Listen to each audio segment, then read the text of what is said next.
다음 중 수요의 가격 탄력성이 크게 나타날 수 있는 요인을 모두 고르시오.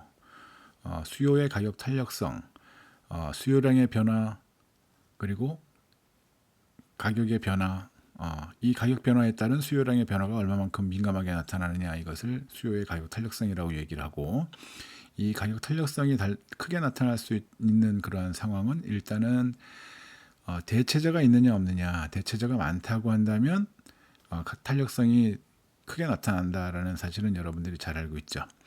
자, 그리고 지금 이 해당 재화가 소득에서 차지하는 비중이 만약에 크다면 가격 탄력성이 크게 나타난다, 이런 얘기도 여러분들이 알고 있을 겁니다. 그리고 가격 상승이 일시적인 현상이다라고 한다면 과연 어떤 얘기냐? 지금 잠깐 올라가고 나중에는 다시 원상 복귀될 수 있는 그러한 가격 상황이다라고 생각을 한다면, 지금 올라갔을 때 안 사, 그죠? 구입하지 않죠? 그러면 수요량이 줄어들게 되는, 크게 변화되게 될 수 있는 그러한 상황이 되기 때문에 이것도 가격 탄력성을 크게 나타낼 수 있는 요인이 되는 것이고, 소비자의 선호도가 높다라고 되어져 있는 것을 보게 되면, 소비자의 선호도가 높다라는 얘기는 수요 자체가 크다라고 우리가 생각할 수가 있다, 이런 얘기죠. 그래서 수요의 가격 탄력성이 크게 나타날 수 있는 요인을 모두 골라보면 일단은 기억은 아니고 니은 가격 상승이 일시적인 현상인 것과 리을 대체재를 찾기 쉽다는 것. 그래서 정답은 5번이 되겠습니다. 됐죠? 그죠?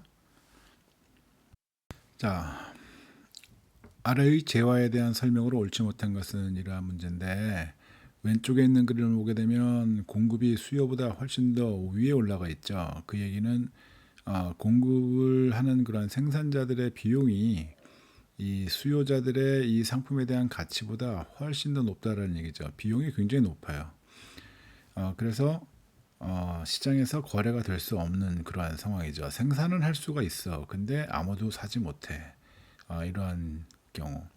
그러니까 태양계 여행, 우주 여행 같은 것을 우리가 얘기할 수 있는 그러한 얘기죠. 오른쪽에 있는 그림은 수요는 왼편에 있고 공급은 오른편에 있죠. 그 얘기는 지금 무엇인고 하면 이 상품이 공급되고 있는 공급량이 무한정이야, 거의. 사람들이 그 사고자 하는 그러한 수량보다 공급량이 훨씬 더 많은 그러한 상황이죠. 그래서 이 상품은 자유재예요. 사람들이 돈을 내지 않아도 살 수가 있는 그러한 상품이죠. 재화죠, 그죠? 그래서 이 오른쪽에 있는 그러한 그 그림, 이것은 나라고 되어져 있어야 되는데 나라는 없네, 그죠? 일단은 이것은 햇빛을 예를 들 수 있다. 그래서 지문 1번과 2번은 맞는 그런 얘기죠. 3번 지문을 보게 되면 나는 어떠한 경우에도 시장이 형성될 수 없다, 이렇게 되어져 있는데, 만약에 사람들이 이 재화에 대한 가치를 훨씬 더 높게 생각을 하게 되거나 아니면 공급하는 공급량이 굉장히 낮아진다, 이렇게 된다면 시장에서 거래가 됩니다. 예를 들면 깨끗한 물, 우리가 깨끗한 물에 대한 수요가 과거에는 그렇게 많지는 않았는데 공급량이 점점 줄어들면서 지금은 생수를 사서 먹는 그러한 일들이 생겼죠. 그래서 3번, 이것이 우리가 보게 되면 틀린 질문이죠. 시장이 형성될 수 있습니다. 어떠한 경우에도 시장이 형성될 수 없는 건 아닙니다. 나중에 소비자들의 기호가 바뀌거나 공급량이 줄어드는 그러한 상황이 된다면 지금이 그 시장이 형성될 수 있다, 이런 얘기죠. 4번, 가와나 균형 가격이 성립되지 못한다. 지금 상태에서는 그렇죠. 지금 상태에서는 시장 균형 가격은 없죠. 시장 거래가 되지 않는다. 무슨 균형 가격이야, 그죠? 5번, 간의 생산 효율성이 높아지거나 소득이 충분히 증가하면 시장이 형성될 수 있다. 생산 효율성이 높아진다라고 있는 얘기는 그 공급자들이 갖는 이러한 생산 비용이 낮아진다, 이런 얘기고, 그래서 공급 곡선이 내려오는 그러한 상황이 될 것이고, 소득이 충분히 증가하면 시장이 형성될 수 있다. 소득이 충분히 증가하게 되면 이 상품에 대해서 사람들이 지불하고자 하는 의도가 훨씬 더 많아질 수가 있기 때문에 수요 곡선이 더 오른쪽으로 위로 올라갈 수 있는 그런 상황이 되죠. 그래서 5번도 옳은 지문입니다. 그래서 답은 3번. 3번이 정답입니다. 공급 곡선에 대한 얘기 좀 너무 쉽게 느껴지겠지만 한번 그래도 보시죠. 공급 곡선이 우측으로 이동하는 원인을 찾아봐라. 옳은 것은 무엇입니까? 기억은 대체재 가격 하락, 니은은 생산성 상승, 디귿은 원자재 가격 하락, 리을은 새로운 경쟁 제품 출시 이렇게 되어져 있죠. 공급 곡선이 우측으로 이동하는 것은 지금 생산 비용이 낮아진 그런 상황을 우리가 볼 수가 있는데 생산 비용이 줄어드는 그러한 원인을 그 오른쪽에 지문 중에서 찾아보면 생산성이 향상됐다는 얘기는 생산 비용이 절감됐다는 얘기하고 같죠. 디귿 원자재 가격이 하락했다는 얘기도 생산 비용이 하락했다는 얘기하고 같죠. 기업은 대체재 가격이 하락했다고 해서 공급량을 늘리진 않습니다. 리을 새로운 경쟁 제품이 출시됐다고 해서 비용이 절감되지도 않죠. 그래서 니은과 디귿 그러니까 2번이 정답이 되겠습니다.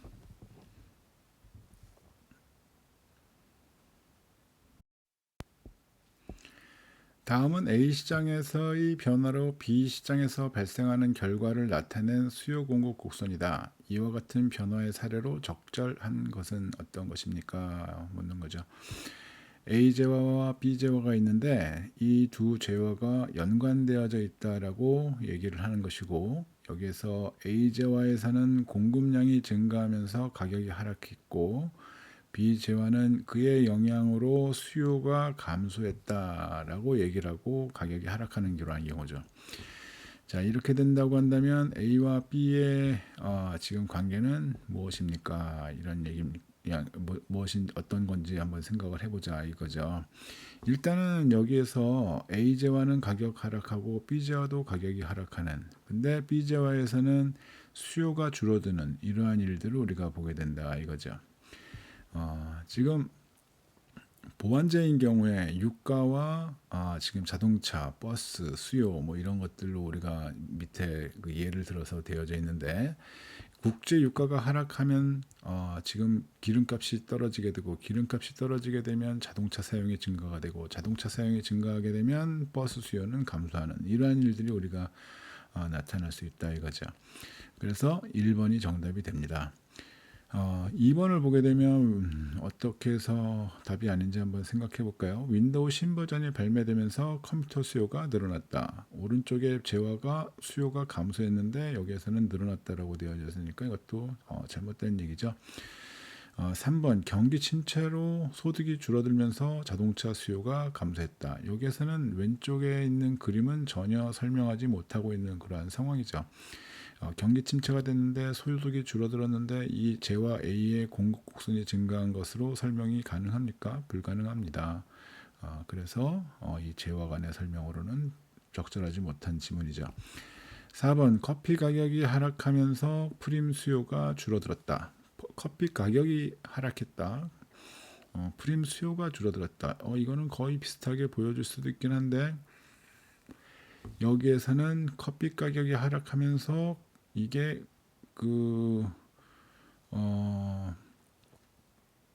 뭡니까? 커피 가격이 하락하면서 프림 수요가 줄어들었다는 얘기는 커피 가격이 하락하게 되면 커피에 대한 수요가 증가하게 되는 거고 커피의 수요가 증가했다는 얘기는 지금 이 프림 수요가 줄어들었다라고 얘기하기 어렵죠. 연관이 안 됩니다. 연결이 안 됩니다. 그러니까 커피 가격이 하락했다라는 얘기는 공급량이 증가했다. 그래서 커피에 대한 소비가 늘어나게 되는 거죠. 커피에 대한 소비가 늘어나게 되면 프림 수요는 지금 늘어나야지 되는데 여기서는 줄어들었다라고 표현을 하고 있습니다. 그래서 4번도 틀린 지문이 되죠. 5번 조류독감이 발생하면서 돼지고기 수요가 늘어났다. 조류독감이 발생하는데 여기서 오른쪽에 있는 그림 이 수요가 줄어드는 걸로 되어져 있는데 여기는 늘어나는 걸로 표현을 하고 있으니까 일단은 잘못된 그러한 지문이 되는 거죠. 그죠? 이 위에 있는 그림을 설명하는 것으로는 잘못된 지문입니다. 근데 맞는 그러한 얘기죠. 조류독감이 발생하면 지금 그 돼지고기 수요가 늘어날 수가 있죠. 자, 1번 우리가 다시 한번 생각을 해보죠. 1번을 보게 되면 유가가 하락하고 시내버스 승객이 줄어들었다라는 얘기를 하는데, 지금 시내버스 승객이 줄어들었다라는 얘기를 하려고 그러면 여기에서는 자동차 사용이 증가하는 그러한 걸로 얘기가 돼야 되는 거죠. 그죠? 유가가 하락하고 지금 유가 국제 유가가 하락할 수 있을 만큼 공급량이 늘어났고 유가가 하락했고, 그리고 그것에 의해서 자동차 사용이 증가가 됐고 버스 수요가 감소하는 그러한 것으로는 설명이 가능하다 이런 얘기죠. 그래서 1번은 우리가 정답이라고 얘기를 하게 되는 거였습니다. 됐죠? 부과되어 공급 구선이 상향 이동하였다. 다음의 설명으로 옳지 못한 것은 이런 질문입니다.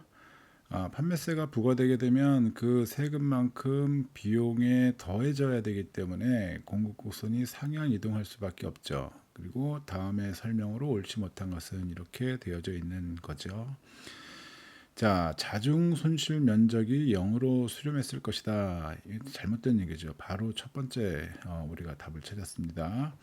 자중 손실 면적, deadweight loss, 이 면적이 0으로 되어져 있는 경우는 시장에 아무런 간섭을 하지 않았을 때 발생하는 그러한 현상이죠. 시장 경쟁 가격이 형성되어져 있을 때, 정부의 개입이 전혀 없을 때, 그래서 자중 손실 면적이 0으로 수렴하지 않고 판매세가 부과가 되면 자중 손실 면적이 늘어납니다. 그런데 이 자중 손실 면적은 소비자와 생산자들이 가져갈 수 있는 잉여, 이거 감소한 것보다는 작습니다.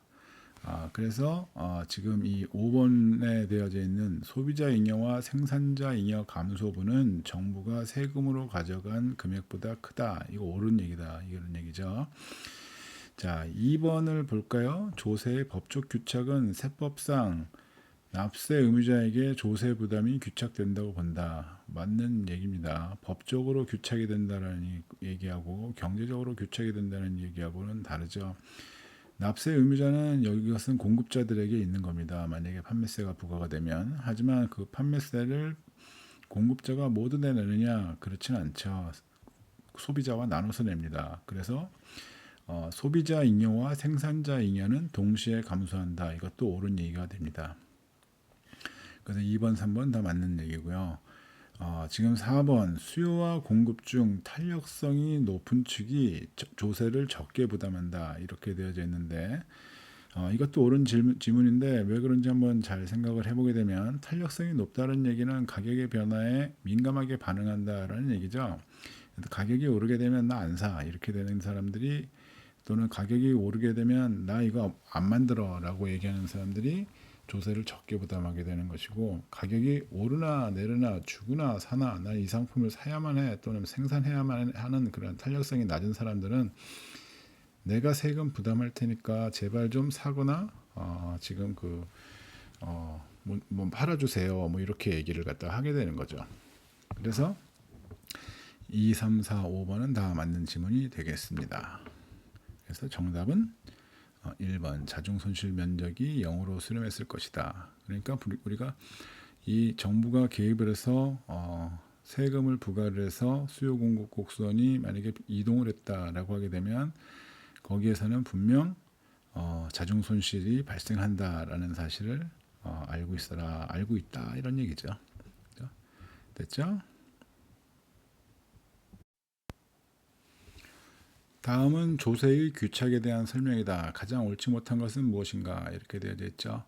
자, 1번 조세의 규착이란 조세가 기존 납부자로부터 다른 사람으로 이전되는 것을 의미한다. 조세 규칙이라고 얘기하면요, 이 세금이 과연 누구에게 지금 들러붙느냐 이런 얘기하는 겁니다. 그래서 법적으로는 공급자가 내라고 했는데 실질적으로는 소비자가 내게 되는 이것을 우리가 규칙이라고 얘기를 합니다.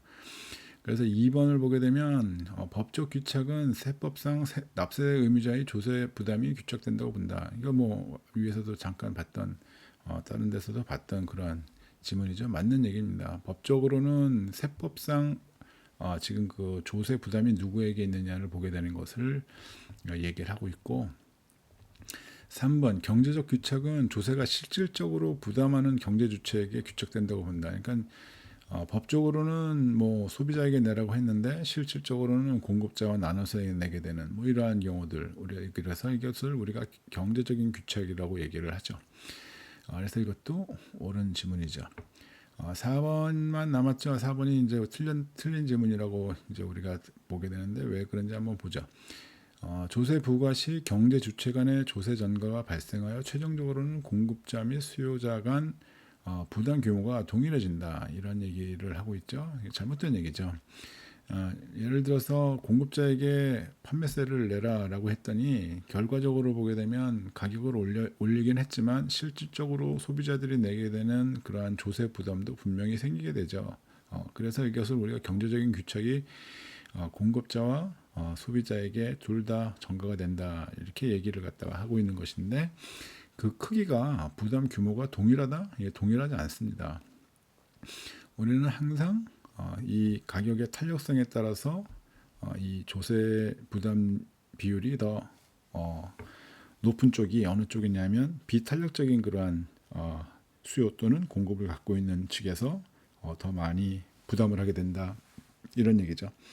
그러니까 비탄력적이라고 얘기한다면 가격의 변화에 둔감하게 반응하는 그러니까 가격이 아무리 높아져도 계속 그 상품을 사야만 해. 그러면 세금이 아무리 많이 붙어도 그 상품을 구입하게 되는 그러한 소비자들에게 공급자들은 세금을 당신들이 내세요라고 전가를 하게 됩니다.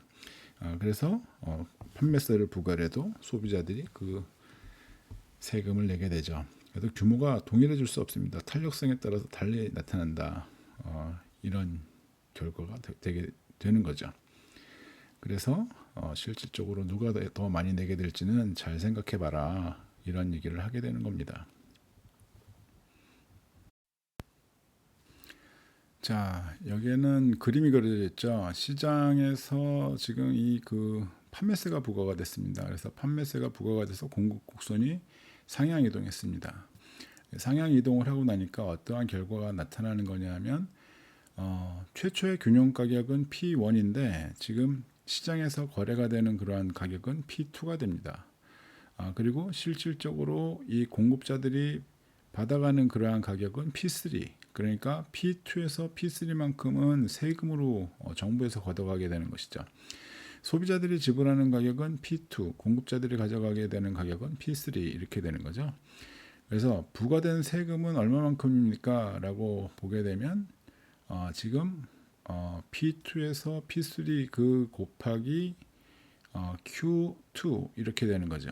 그래서 조세 수입은 P2 P3 곱하기 Q2가 되는 겁니다. 그래서 부과된 세금은 얼마만큼이냐? P2 P3가 됩니다. 그래서 1번, 2번은 잘못된 그러한 지문이 되죠. 부과된 세금은 P2 P1이 아니라 P2 P3다. 조세 수입은 P2 P1이 아니라 P2 P3 곱하기 Q2이다. 이렇게 돼야 되죠. 자, 3번을 보게 되면 소비자 잉여 및 생산자 잉여가 동시에 감소한다. 당연히 여기에서 그림에 보듯이 동시에 감소했죠. 소비자 잉여 P1 수준에서의 균형 가격에서의 소비자 잉여 감소한 부분이 바로 위에 부분으로 보게 될 것이고 공급자 잉여 감소한 부분은 P1에서 P3까지의 공급자들이 가져갈 수 있었던 그런 잉여가 감소한 그러한 상황이 되죠. 그래서 3번 정답이 됩니다. 4번 판매세의 부담이 모두 소비자에게 전가된다. 여기서 그렇지 않죠. 지금 여기서는 공급자들이 부담하는 편이 조금 더 많아 보입니다. 지금 이 공급자들이 부담하는 게 P1 P3 이렇게 되는 거죠. 소비자들이 부담하는 것은 P2 P1 그만큼 부담을 하는 거고요. 그죠? 자, 그래서 소비자에게 모두 전가시킬 수 없는 상황이죠. 5번을 보게 되면 소비자의 전체 지출 금액 규모가 부과된 세금만큼 증가한다. 그렇진 않죠. 전체 지출 금액 규모의 증가량은 그것만큼 다 지금 증가하지는 않죠. 세금 부과한 것만큼. 더 얼마만큼 증가했는지를 보게 되면 P2 P1 곱하기 Q2가 지금 증가한 부분으로 우리가 얘기를 할 수가 있고, 감소한 부분도 있죠.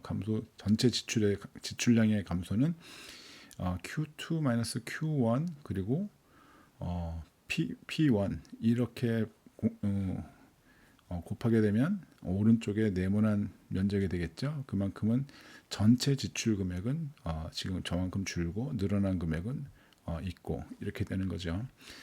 자, 그래서 지금 여기에서의 정답은 3번이 되겠습니다.